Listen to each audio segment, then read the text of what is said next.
আসসালামু আলাইকুম। ক্যারিয়ার আইটির পক্ষ থেকে সবাইকে শুভেচ্ছা। এই ভিডিওতে আমরা দেখব মাইক্রোসফট ওয়ার্ডের ইনসার্ট মেনু। আমরা চেষ্টা করব ইনসার্ট মেনুটা কভার করতে। তো ফার্স্ট আমরা যে বিষয়টা দেখব সেটা হচ্ছে কভার পেজ। কভার পেজ হচ্ছে মাইক্রোসফট ওয়ার্ডের ডিফল্ট কিছু কভার পেজ এখানে দেয়াই থাকে, যেটি আমরা চাইলে এখান থেকে রেডিমেড ব্যবহার করতে পারি। অর্থাৎ যে কোনো ডকুমেন্ট বা যে কোনো কাজের ক্ষেত্রে আমরা এই কভার পেজটিকে হালকা এডিটের মাধ্যমে ব্যবহার করতে পারি। আমরা ভিউ থেকে ওয়ান পেজ দিয়ে সম্পূর্ণ কভার পেজটি দেখছি। আমরা চাইলে এখানে ক্লিক করে এডিট করে আমরা এই টাইটেলটিকে রিনেম করে নতুন করে ইউজ করতে পারি। তাহলে আমরা যদি খেয়াল করি তাহলে ইনসার্টের প্রথমে কিছু ডেমো কভার পেজ দেওয়া আছে, যেটি আপনি ইউজ করতে পারেন। এবং এটি ইউজ করার জন্য, এটিকে কাস্টমাইজ করার জন্য আপনাকে মাইক্রোসফট ওয়ার্ডের ইনসার্টের সম্পর্কে ভালো ধারণা রাখতে হবে, পাশাপাশি ফরম্যাট মেনু সম্পর্কেও ভালো ধারণা রাখতে হবে। এরপর হচ্ছে ব্ল্যাঙ্ক পেজ। ব্ল্যাঙ্ক পেজ হচ্ছে কার্সরটিকে যে কোনো জায়গায় রেখে, আমি যদি কার্সরটিকে পেজের মিডিল অপশনে রাখি, আমি যদি কার্সরটিকে পেজের মাঝামাঝি অবস্থানে রাখি, দেন আমি যদি ব্ল্যাঙ্ক পেজে ক্লিক করি, সেখান থেকে আরেকটি খালি পেজ তৈরি হবে। এটি হচ্ছে ব্ল্যাঙ্ক পেজ। পেজ ব্রেক হচ্ছে, ধরুন আমি কিছু টেক্সট এখানে লিখেছি, আমি ইন্টার দেওয়ার পর কিছু টেক্সট এখানে লিখেছি। সো দেন যদি আমরা এই দুই টেক্সট বা যে কোনো টেক্সটের মাঝামাঝি অবস্থানে কার্সর রেখে ব্ল্যাঙ্ক পেজ ক্লিক করি, তাহলে আমাদের একটি পূর্ণাঙ্গ খালি পেজ তৈরি হবে। সো নর্মালি এই জিনিসগুলো তেমন ব্যবহার হয় না। এইগুলোর প্রয়োজন পড়ে হচ্ছে অনেক ডকুমেন্ট, রেডি ডকুমেন্ট বা অনেক লেখার মাঝখান থেকে যদি আপনি কোনো নতুন পেজ তৈরি করতে চান, তাহলে এই মডিউলটার প্রয়োজন পড়ে। সো এখন আমরা দেখব হচ্ছে মাইক্রোসফট ওয়ার্ডের ইনসার্ট মেনুর টেবিল অপশনটি। ইনসার্ট থেকে যদি আমরা টেবিলে ক্লিক করি, তাহলে আমরা দেখব যে খুব ইজিভাবে টেবিল ব্যবহার করার জন্য এখানে একটি মডিউল দেওয়া আছে। আমরা চাইলে এখান থেকে মাউস আবার করে কলাম অ্যান্ড র নিতে পারি। টেবিল ইউজের ক্ষেত্রে আমাদের যে বিষয়টা নজর রাখতে হবে, যেটি আমাদের ফার্স্ট বুঝতে হবে, সেটি হচ্ছে টেবিলের কলাম কী জিনিস। টেবিলের লম্বালম্বি আকারে যেইটা থাকে সেটা হচ্ছে কলাম। আমরা এক্সাম্পল হিসেবে বলে থাকি যে বিল্ডিংয়ের কলাম সোজাসুজি থাকে, একইভাবে মাইক্রোসফট ওয়ার্ডের টেবিল বা এক্সেলের টেবিলও সোজাসুজি থাকে। আমরা যদি স্ক্রিনে দেখি, তাহলে এখানে একটি কলাম আছে, এখানে দুইটি কলাম, এখানে তিনটি কলাম, এখানে চারটি কলাম। তাহলে কলাম মানে হচ্ছে লম্বালম্বি যেই ঘরগুলো থাকে, একাধিক সেলের সমন্বয় যেই ঘরগুলো তৈরি হয়, সেগুলাই হচ্ছে কলাম। র র হচ্ছে মাইক্রোসফট ওয়ার্ডের এভাবে যেটি থাকে, অর্থাৎ কলামের বিপরীতে যেই অংশটা থাকে সেটি হচ্ছে র। আমরা যদি বিল্ডিংয়ের কলামগুলোকে লম্বালম্বি হিসেবে চিহ্নিত করি, তাহলে বিল্ডিংয়ের ছাদের ফ্লোরগুলোকে কিন্তু আমরা র হিসাবে ধরতে পারি। মনে রাখার জন্য আমরা এভাবে ভাবতে পারি। এরপর আমরা এখানে বেশ কিছু টেবিল নিলাম। এই টেবিলটায় যতগুলা ঘর আছে, প্রত্যেকটা ঘরকেই বলা হয় হচ্ছে সেল। আমরা আমাদের দেখার সুবিধার্থে ভিউ থেকে 100%-এ ক্লিক করলাম। এখন আমরা দেখছি এইখানে এটি একটি সেল, 2 লিখলাম আমরা এখানে, 2 এটি একটি সেল, 3 লিখলাম, এটি একটি সেল। তাহলে একটি টেবিলের প্রত্যেকটা ইন্ডিভিজুয়াল ঘরকেই বলা হয় হচ্ছে সেল। তাহলে আমরা জানলাম লম্বালম্বি যেইগুলা থাকে, লম্বালম্বি যেই সেলগুলো একত্রিত হয়, সেইগুলা লম্বালম্বি আকারে যেই সেলগুলো থাকে সেগুলোকে বলা হয় হচ্ছে লম্বালম্বি যেই সেলগুলো থাকে সেইগুলোকে বলা হয় হচ্ছে কলাম। এবং পাশাপাশি যেই সেলগুলো একত্রিত থাকে সেগুলোকে বলা হয় হচ্ছে র। এবং ইন্ডিভিজুয়াল প্রত্যেকটা ঘরকে, ইটের মতো প্রত্যেকটা ঘরকেই বলা হয় হচ্ছে সেল। তো আমরা টেবিল নিলাম, টেবিলের মাঝখানে আমরা বিভিন্ন ঘরে আমরা একটু লেখালেখি করেছি। তো এখন যদি আমরা টেবিলের সমস্ত ঘরের লেখাগুলোকে ডিলিট করতে চাই, তাহলে মাউসের কার্সর পয়েন্টটাকে চেপে ধরে এভাবে টান দিয়ে সিলেক্ট করার পর আমরা যদি ডিলিট অপশনে চাপি, তাহলে আমাদের কিন্তু লেখাগুলো চলে যাবে। আমরা যদি লেখাগুলোকে ব্যাক আনতে চাই, তাহলে কিবোর্ডের Ctrl-Z অপশন চাপলে লেখাগুলো চলে আসবে। কিন্তু আমরা যদি টেবিল ডিলিট করতে চাই, তাহলে টেবিলটাকে সিলেক্ট করার পর আমরা যদি ব্যাক স্পেসে ক্লিক করি, তাহলে টেবিলটা ডিলিট হয়ে যাবে। আমরা Ctrl-Z দিয়ে আবার ব্যাকে চলে আসলাম। অথবা আমরা সম্পূর্ণ টেবিলটাকে সিলেক্ট করার জন্য টেবিলের এই অপশনটি, এই মুভ টুলের মতো যে আইকনটা আছে, সেটির মধ্যে একটা ক্লিক করলে সম্পূর্ণ টেবিল সিলেক্ট হবে। এরপর আমরা ডিলিটে চাপ দিলে টেবিলের কন্টেন্ট, টেবিলের লেখাগুলো ডিলিট হয়ে যাবে এবং যদি আমরা ব্যাক স্পেসে ক্লিক করি তাহলে টেবিলটি ডিলিট হয়ে যাবে। তো আমরা কন্ট্রোল জেড দিয়ে ব্যাকে চলে আসলাম। ব্যাকে চলে আসার পর আমরা ডিলিট চেপে টেবিলের কন্টেন্ট অর্থাৎ টেক্সটগুলোকে ডিলিট করে দিলাম। এখন আমরা একটা জিনিস খেয়াল করব, যখন আমরা টেবিল ব্যবহার করব তখন টেবিলের মধ্যে কার্সর রাখলে বা টেবিলের মধ্যে ক্লিক করলে ওপরে মেনু বার থেকে দুইটা অপশন যুক্ত হয়, একটি হচ্ছে টেবিল ডিজাইন এবং আরেকটি হচ্ছে লেআউট। তাহলে আমরা টেবিলের মাঝখানে ক্লিক করলে আমরা দেখতে পারবো মেনু অপশনে দুইটি নতুন মেনু যুক্ত হচ্ছে, একটি হচ্ছে লেআউট, একটি হচ্ছে টেবিল। সো আমরা যদি টেবিলটাকে সিলেক্ট করি তাহলে টেবিলের ডিজাইন অপশানে আমরা যে মডিউলগুলো পাবো সেগুলো আমরা ব্যবহার করার জন্য ফার্স্ট আমরা যে কোনো একটি সেল অথবা যে কোনো একটি র অথবা যে কোনো একটি কলামকে সিলেক্ট করে নেব, অথবা সম্পূর্ণ টেবিলকে সিলেক্ট করে যদি আমরা এখান থেকে কালার করতে চাই তাহলে কালার করতে পারবো। সো আমরা যদি ফার্স্ট সেলটাকে সিলেক্ট করি তাহলে আমরা শেডিংয়ের এইখান থেকে সেই সেলটিকে যে কোনো রকমের কালার করতে পারি, অথবা আমরা যদি সম্পূর্ণ রটাকে সিলেক্ট করি দেন আমরা এখান থেকে কালার করতে পারি। তাহলে টেবিলের র অথবা কলাম অথবা সেলকে কালার করার জন্য আমরা টেবিল ডিজাইনের এইখান থেকে কালার করতে পারবো। দেন হচ্ছে বর্ডার হচ্ছে টেবিলের যে বর্ডারগুলো আছে সেগুলোকে আমি কিভাবে দেখতে চাই সেভাবে সেই রকম টেবিলের বর্ডারগুলার টেবিলের দাগগুলোকে আমি কোন ধরনের ডিজাইন করতে চাই সেটিকে চয়েস করার জন্য আমরা এইখান থেকে যে কোনো একটি বর্ডার সিলেক্ট করে দেন টেবিলের যেই বর্ডারগুলোর মধ্যে আমি ক্লিক করব সেই বর্ডারগুলো সেই ডিজাইনে হয়ে যাবে। আমি যদি মনে করি যে এই বর্ডারগুলোকে আমি একটি কালারের রূপ দিব তাহলে সেই কালারটিকে সিলেক্ট করব, দেন আমি ক্লিক করলে সেভাবে করে টেবিলের বর্ডারগুলোকে কালার করতে পারি। এরপর যদি আমি টেবিলটাকে আগের জায়গায় ফিরিয়ে নিয়ে আসতে চাই তাহলে আমি এটি সিলেক্ট করে কালো কালার এখান থেকে সিলেক্ট করে যদি আমি ক্লিক করি তাহলে আমার টেবিলটি আগের রূপে ফিরে যাবে। অথবা আমি যদি চাই যে আমার টেবিলের যেই দাগগুলো রয়েছে যেই বর্ডারগুলো রয়েছে সেগুলোকে আরও মোটা করে আমি দেখাতে চাচ্ছি, প্রেজেন্ট করতে চাচ্ছি বা ডিজাইন করতে চাচ্ছি তাহলে আমি এখান থেকে সেটিকে মোটা করে নিতে পারবো। আর আমি যদি আগের জায়গায় ফিরে যেতে চাই তাহলে এখান থেকে আগে যেটি সিলেক্ট ছিল সেটিকে দেখিয়ে দিয়ে আমি যদি ক্লিক করি তাহলে আমার টেবিল আগের জায়গায় ফিরে আসবে। তাহলে আমরা একটা জিনিস দেখলাম যে টেবিলের ডিজাইন অপশন থেকে আমরা কি করতে পারি। দেন আমরা এখান থেকে যে মডিউলটাই সিলেক্ট করি না কেন আমাদের হাতে কিন্তু একটি পেনের মতো চলে আসছে। এটিকে দূর করার জন্য খালি জায়গায় অর্থাৎ এরকম সাদা খালি জায়গায় ওপরে না, তাহলে হেডার ফোল্ডার অপশনটি চালু হয়ে যাবে, যে কারণে আমরা নিচে খালি জায়গার ওপর ডাবল ক্লিক করলেই আমাদের মাউসের কার্সরটা আগে যেরকম ছিল সেরকম হয়ে যাবে। অথবা আমরা যদি এইখান থেকে কোনো একটি বর্ডার বা কোনো একটি টেবিলকে সিলেক্ট করি তাহলে আমরা দেখব যে ডান পাশে বর্ডার পেইন্টার নামে একটি অপশন চালু আছে, অর্থাৎ আমাদের মাউসের অবস্থাটা এখন বর্ডার পেইন্টার হয়ে আছে। সো আমরা যদি এটিকে ক্লিক করে ডিসেবল করে দিই তাহলে আমাদের মাউসের অবস্থাটা আগের মতো ফিরে আসবে। দেন হচ্ছে এই পাশের যে মডিউলগুলো এগুলো হচ্ছে যে আমরা আমাদের টেবিলের ভেতরে কন্টেন্ট দেওয়ার পর অর্থাৎ টেবিলটাকে সুন্দর করে সাজানোর পর টেবিলের ভেতরে যেই ডাটা আছে সেই ডাটাগুলো দেওয়ার পর আমরা যদি টেবিলটাকে সিলেক্ট করে এখান থেকে যে কোনো একটি মডিউল যে কোনো রকমের একটা ডিজাইন যদি আমরা সিলেক্ট করে দেই তাহলে আমাদের সম্পূর্ণ টেবিলটি সেই ডিজাইনের আকারে সেই ডিজাইনের আদলে তৈরি হয়ে যাবে। আর আমরা যদি এখান থেকে ক্লিয়ার দিয়ে দেই তাহলে আমাদের টেবিলটি ক্লিয়ার হয়ে যাবে। আমরা টেবিলটি ডিলিট করে আরেকটি টেবিল নিয়ে নিচ্ছি এবং আমরা টেবিলটিকে একটু নিচে নিয়ে আসলাম। দেন আমরা যদি দেখি যে ডিজাইনের এইখানে আমরা মাউসটা ধরলে আমরা দেখতে পারবো যে আমাদের টেবিলের ডিজাইনটা কেমন হয়। আমরা যদি এইখান থেকে একটি ডিজাইন সিলেক্ট করি সেটি হচ্ছে আমরা এটি যদি সিলেক্ট করি তাহলে আমাদের টেবিলের ফার্স্ট যেই কলাম সেটি কিন্তু কালো আকার ধারণ করেছে। আমরা যদি সেটি না চাই তাহলে এই বাম পাশের ফার্স্ট কলামটি যে টিক চিহ্ন দেওয়া আছে সেটি যদি আমরা তুলে দেই তাহলে আমাদের টেবিল কিন্তু ফার্স্ট কলামের যে ডিজাইনটা আছে সেটিকে ছেড়ে দিবে। আমরা যদি র ডিজাইনটাকে এরকম না চাই তাহলে হেডার র অর্থাৎ ওপরের র এই অপশনটি টিক চিহ্ন যদি আমরা তুলে দেই তাহলে কিন্তু আমাদের টেবিলটি হেডার র যে ডিজাইনটা আছে সেটিকে কিন্তু ছেড়ে দিবে। তাহলে এতক্ষণ আমরা যেটা দেখলাম সেটা হচ্ছে টেবিলের ডিজাইন অপশন।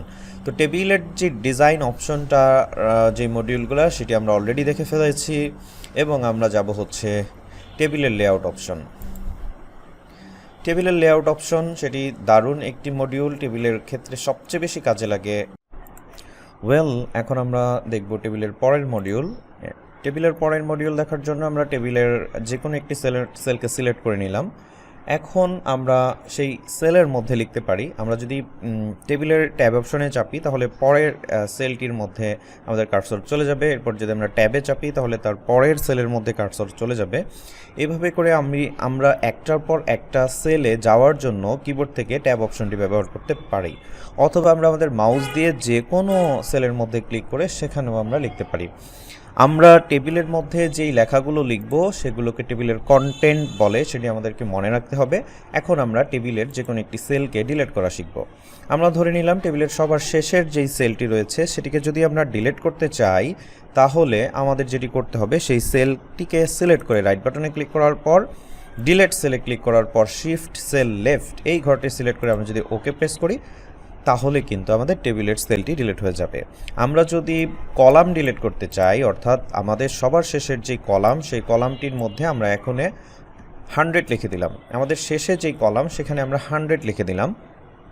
এখন আমরা যদি এই কলামটি ডিলিট করতে চাই তাহলে এই কলামের যে কোনো সেলের মধ্যে কার্সর রেখে রাইট বাটনে ক্লিক করার পর ডিলিট সেলে ক্লিক করার পর এখান থেকে ডিলিট ইন্টায়ার র কলাম যেটি আছে সেটিকে দেখিয়ে দিয়ে ওকে প্রেস করলেই কিন্তু আমাদের কলামটি ডিলিট হয়ে যাবে। একইভাবে আমরা যদি র ডিলিট করতে চাই, আমরা ধরে নিলাম যে 100 লেখা যেই সেলটি আছে সেই সেলের যেই রটি আছে সবার শেষের র সেটিকে ডিলিট করার জন্য সেখানে কার্সর রেখে যে কোনো একটি সেলের মধ্যে কার্সর রেখে রাইট বাটনে ক্লিক করার পর ডিলিটে যাওয়ার পর আমরা যদি রটা দেখিয়ে দেই তাহলে কিন্তু আমাদের র ডিলিট হয়ে যায়। তো কাজের প্রেক্ষিতে আমরা কিন্তু টেবিলের যে কোনো র অথবা যে কোনো কলাম শর্টকাটে ডিলিট করার জন্য এই সিস্টেমটি ব্যবহার করতে পারি। এরপর আমরা যাব হচ্ছে টেবিলের কলাম এবং র আমরা শর্টকাট কিভাবে নিব। এর জন্য সবার শেষের ঘরে যদি আমরা কার্সর রেখে ট্যাবে চাপি, অর্থাৎ কিবোর্ড থেকে ট্যাব অপশনে চাপি, তাহলে কিন্তু আমাদের একটি র চলে আসবে এবং আমরা ট্যাব চাপলে আমরা ইতিমধ্যে জেনেছি যে আমাদের পরের সেলে কার্সরটি অটোমেটিক চলে যায়, বাট সবার শেষের সেলে যদি আমরা কার্সর রেখে ট্যাব চাপি তাহলে আমাদের নতুন একটি র চলে আসবে। অথবা আমরা নিচের রতে 1 লিখলাম এবং তার উপরের রতে 2 লিখলাম। 1 and 2 এই দুই রয়ের মাঝামাঝি যদি আমরা একটি র নিতে চাই তাহলে আমরা নিচে রর মধ্যে কার্সর রেখে রাইট বাটন ক্লিক করে ইনসার্টে যে আমরা যদি ইনসার্ট র অ্যাবাভ দেখিয়ে দেই তাহলে দুইটার মাঝখানে আমাদের একটি র চলে আসবে। অথবা আমরা 2 লেখা সেলের মধ্যে বা 2 লেখা রর যে কোনো একটি সেলের মধ্যে কার্সর রেখে রাইট বাটন ক্লিক করার পর ইনসার্ট থেকে যদি অ্যাবাভ র দেখিয়ে দেই তাহলে কিন্তু আমাদের মাঝখানে একটি র চলে আসবে। একইভাবে আমরা সবার শেষের রর মধ্যে কার্সর রেখে যদি ইনসার্ট থেকে অ্যাবাভ র ইনসার্ট র বিলো দেখিয়ে দেই তাহলে আমাদের নিচে একটি র চলে আসবে। তাহলে আমরা শর্টকাটে কিভাবে মাঝখানে বা উপরে নিচে কিভাবে র নিব সেটি শিখলাম। এখন আমরা ডান পাশে বা বাম পাশে কিভাবে কলাম নিব সেটি শিখব। আমরা ডান পাশে একটি কলাম নেওয়ার জন্য সবার শেষ কলামে কার্সর রেখে রাইট বাটন ক্লিক করে ইনসার্ট থেকে insert column to left right to the right এই অপশনটি যদি দেখিয়ে দিই তাহলে ডান পাশে কিন্তু আমাদের একটি কলাম চলে আসবে। একইভাবে যদি আমরা ইনসার্ট থেকে বাম পাশে দেখিয়ে দেই লেফট দেখিয়ে দেই তাহলে কিন্তু আমাদের বাম পাশে একটি কলাম চলে আসবে। এবং টেবিলের বিভিন্ন অপশন ডিলিট করার জন্য অনেকগুলো সেল অথবা অনেকগুলো র কলাম ডিলিট করার জন্য আমরা এভাবে সিলেক্ট করে নিব, দেন রাইট বাটনে ক্লিক করার পর কলামে ক্লিক করে দিতে পারি, তাহলে কিন্তু আমাদের সেটি ডিলিট হয়ে যাবে। কাজের প্রয়োজনে আমাদের টেবিলের অনেকগুলো সেলকে মার্জ করার প্রয়োজন পড়তে পারে, অথবা অনেকগুলো ঘরকে একত্রিত করে কোনো কাজ বা কোনো লেখা বা কোনো হেডলাইন বা যে কোনো কিছু করার প্রয়োজন পড়তে পারে।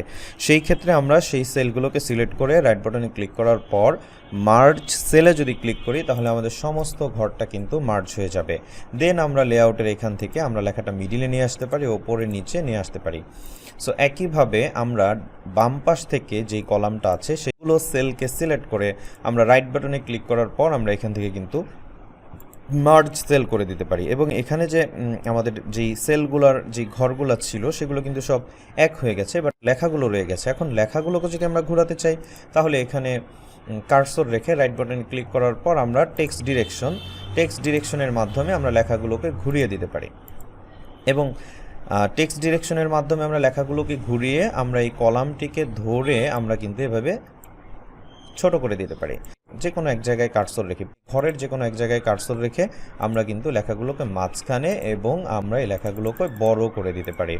তাহলে আমরা শিখলাম টেবিলের সেলগুলোকে সিলেক্ট করে ধরে আমরা চাইলে মার্জ করে দিতে পারি, আমরা চাইলে সেই সেলগুলোকে ডিলিট করে দিতে পারি, আমরা চাইলে কলাম সেগুলোকেও ডিলিট করে দিতে পারি, এবং আমরা চাইলে নতুন করে অ্যাড করতে পারি এবং মার্জ করতে পারি। এই বিষয়গুলো আমরা ক্লিয়ার হলাম, যেটা কাজের ক্ষেত্রে আমাদের এই শর্টকাটগুলো অনেক বেশি কাজে দিবে। এখন আমরা টেবিলটি মেনু থেকে শিখব। মেনু থেকে শেখার জন্য আমরা আবার নতুন একটি টেবিল নিয়ে নিয়েছি। এরপর আমরা লেআউটে যাওয়ার পর আমরা টেবিলটিকে একটু বড় করে নিলাম। তার আগে আমরা জেনে নেই টেবিলটিকে বড় ছোট করার জন্য টেবিলের যে কোনো বর্ডার ধরে আমরা এভাবে বড় ছোট করতে পারি। এভাবে টেবিলের কর্নার ধরে আমরা সেটিকে ছোট বড় আমাদের যতটুকু সাইজ প্রয়োজন সেভাবে আমরা ব্যবহার করতে পারি। সো আমরা টেবিলের লেআউট অপশনে গেলাম, সেখান থেকে আমরা ইরেজ মডিউলটা সিলেক্ট করার পর, ইরেজ মেনুটা সিলেক্ট করার পর আমরা ইরেজ মাউসের কার্সর থেকে যে কোনো বর্ডারকে টেনে আমরা ইরেজ করে দিতে পারি, অথবা আমরা ড্র টেবিলে ক্লিক করে আমরা টেবিলের যে কোনো ঘরকে বা যে কোনো কলামকে আমরা আমাদের মতো করে ড্র করে নিতে পারি এবং আমাদের ড্র শেষ হলে আমরা যদি ড্র টেবিলের উপরে ক্লিক করি তাহলে আমাদের মাউসটি আগের মতো জায়গায় আগের অবস্থায় ফিরে যাবে।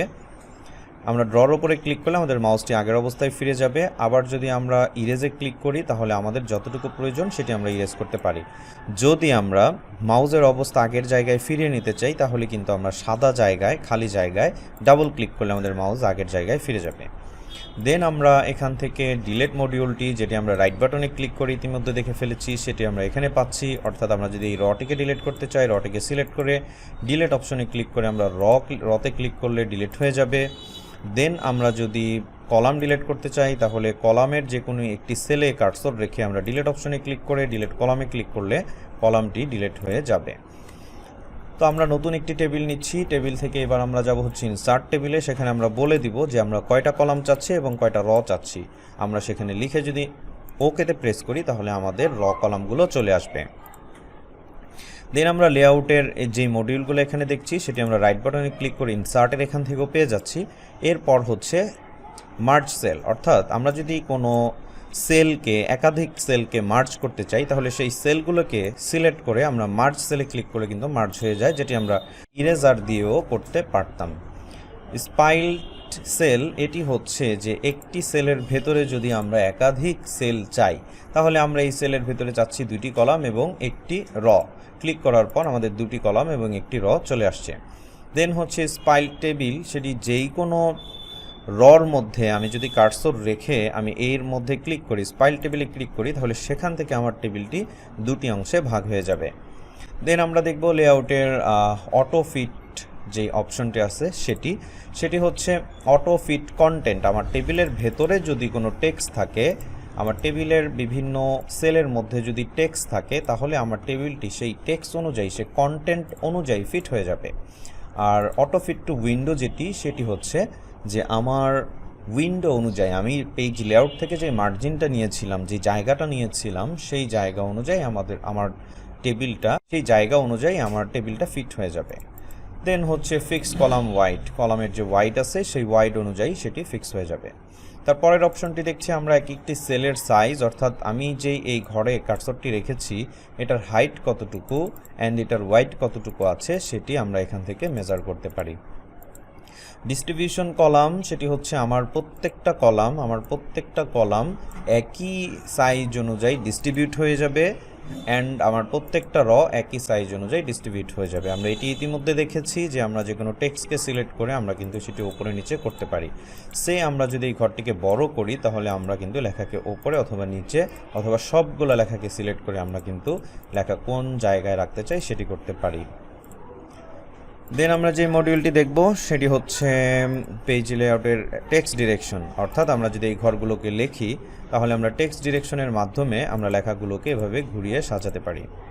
এরপর হচ্ছে সেল মার্জিন হচ্ছে আমাদের সেলের ভেতরে যেই মার্জিনটা, অর্থাৎ আমাদের লেখার পাশে এই বর্ডারের মাঝখানে যেই মার্জিনটা, সেই মার্জিনটা আমরা কতটুকু রাখতে চাচ্ছি সেটি কিন্তু আমরা এখান থেকে বলে দিতে পারি।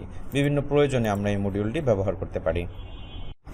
এরপর আমরা দেখব হচ্ছে সিলেক্ট, অর্থাৎ আমরা যদি অনেক বেশি টেবিল ব্যবহার করি, যেখানে 500, 1000 বা অনেকগুলো পেজের মধ্যে একই স্টাইলে টেবিল রয়েছে, যেখানে অনেকগুলো মানুষের নামকে আমি একই সাইজ করে বড় বা ছোট করতে যাচ্ছি, সেই ক্ষেত্রে কিন্তু আমরা একাধিক পেজকে এভাবে করে সিলেক্ট করতে পারছি না। অথবা একাধিক পেজকে সিলেক্ট করে কাজ করতে আমাদের অনেক বেশি সমস্যার সম্মুখীন হতে পারে, অথবা অনেকগুলো পেজকে সিলেক্ট করে কাজ করতে আমাদের সমস্যা হয়।